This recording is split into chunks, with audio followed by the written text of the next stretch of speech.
Hello. Welcome back. So nice to see you. We're gonna be doing the usual for me, which is layered sounds and visual triggers. So hopefully you enjoy and maybe fall asleep. So first I'm going to start with just pressing your temples, and then I'm going to squish. Good. Okay, and then I'm going to do top and bottom of your head, press and then squish, press and squish. Temples again, press and squish. Okay, now I'm going to do your jaw, press and squish. Good. Now just right into the brain, press and squish. Press and squish. Okay, and then I'm going to do either side of your neck, press and squish. Okay, front and back of your neck, press and squish. Press and squish. Temples again. Press and squish. Press and squish. Good. I've been really liking finger fluttering sounds recently. Something special about them.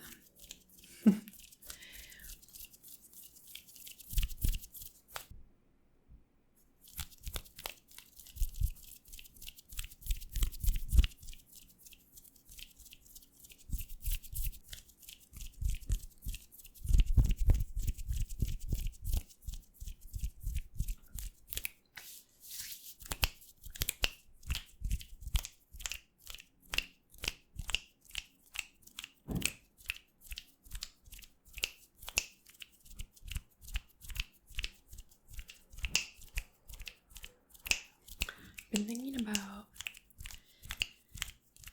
keeping expectations low, but in an optimistic way.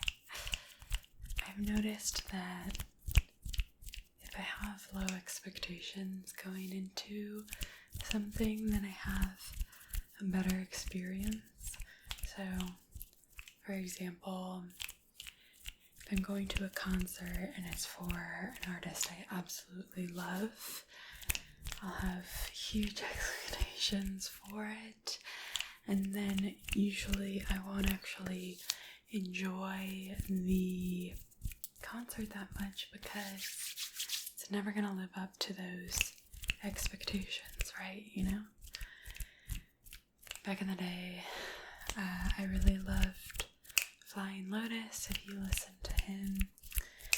And I saw him in concert and I was like, you know, it wasn't because he didn't do good, it was just my expectations were so high. He could have done the best show ever and I would have still not been impressed. But on the flip side, if I go to concerts that my friends are like, hey, I need someone to go with, and I'm like, I don't really know the band, but like, I'll go. It'll be fun to hang out with you, and I'll, you know, dance and enjoy whatever random band this is.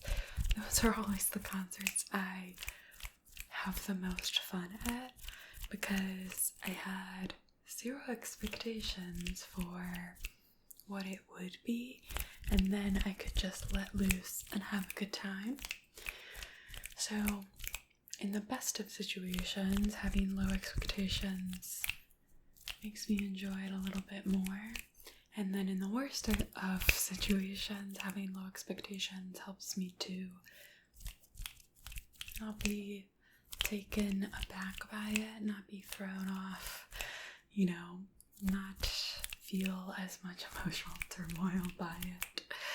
And I don't know, that's something that's been helping me to sort of be okay if things are going terribly or if they're going great.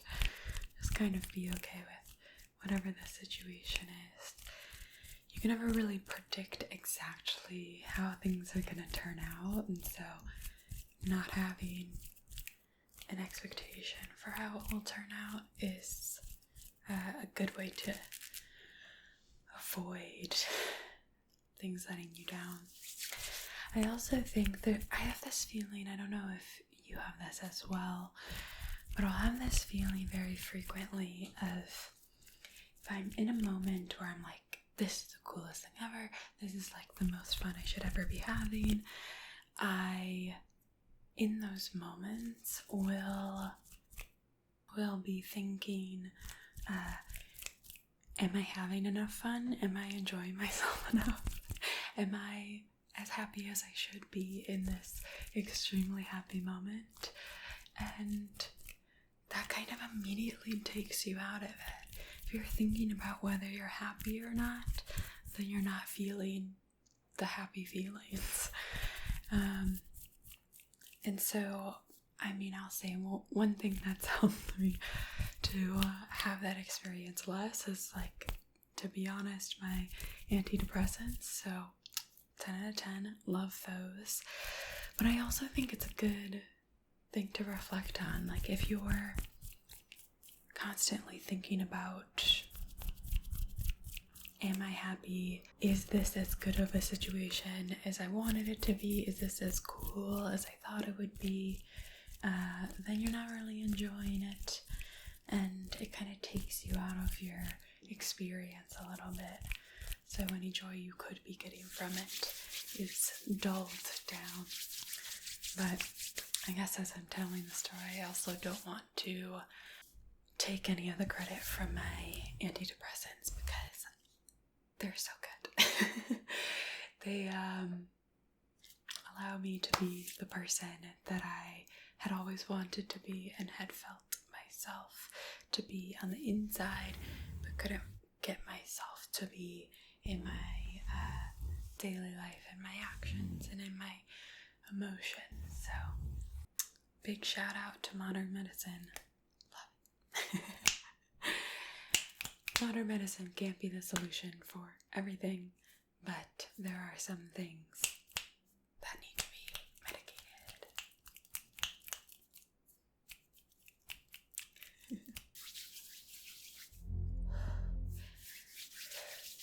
I don't know if the lighting will show it, but the sun is setting right now, and it's so pretty. I live in a city, I won't tell you which, because the internet doesn't need to know that about me. But the sun sets and reflects off of all of the city skyscrapers, and it just looks so pretty.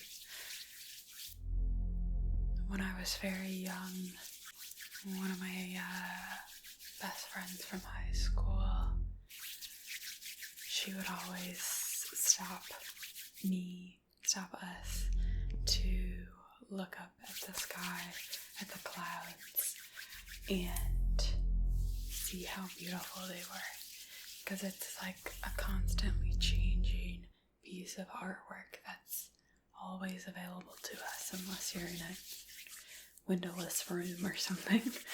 The sky is always there, and it's always a gorgeous piece of visual artwork, and maybe we don't always notice it because it's always there, but it's so pretty. So maybe take a little look. If you're sleepy now, tomorrow take a look at the sky and see how pretty it is. It really is gorgeous. And this experience, my friend saying this thing to me, has stuck with me so much so that it was one of my first tattoos that I got. So, if you know Georgia O'Keeffe, she's a painter, and she painted a lot of sky scenes, and in particular, sky from above the clouds, as if you were in a plane looking down on them. So I guess I'll show you it. This is the painting that I have as a tattoo, because it just brings me joy. Enjoying the sky, it's always there for us. Sometimes I'm an undying optimist. Sometimes not, like I said, but I actually think that's fairly common for people with depression. People always say, like, oh, you would never guess Robin Williams had depression or whatever. Like, no, I get how he had depression, because if you feel the heights of depression, then when you try to find joy in every little tiny thing. So find joy by making other people laugh, or find joy by looking at the clouds and the sunset in the sky. Ooh, I just smacked the camera. Are you okay there? Hold on. It's a delicate setup we have going on here. Squeezing joy out of every little thing we can. I'm gonna do some pulling, grabbing,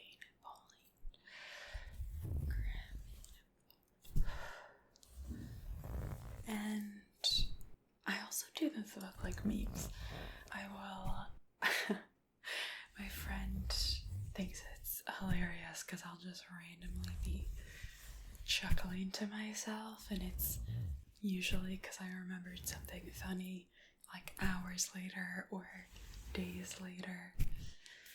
One time I saved a SpongeBob GIF, and the file name of the GIF was SpongeBob rather than SpongeBob, and I thought that was so funny. I was literally like walking home from work cracking up and like laughed about it the whole freaking day. I was like telling my friends, like, something's so funny about SpongeBob instead of SpongeBob. It's so simple, but I have to harness every little bit of joy that I can get out of anything in my daily life, you know what I mean? Gotta like squeeze it for all it's worth.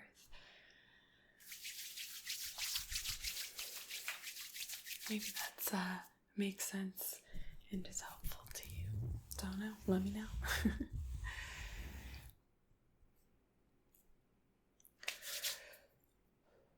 Okay, I'm just gonna press on your cheeks. Press. Breath in and release it. Release. Good. Okay, and then press on the top of your head. Breath in and release it. Release. Press on the sides over your ears. Breathe in and release it. Release. Good. Alright, well, I hope that you are asleep by now. But if not, I have a full playlist of videos, so plenty of watch time to put you to sleep. And I hope to see you around very soon.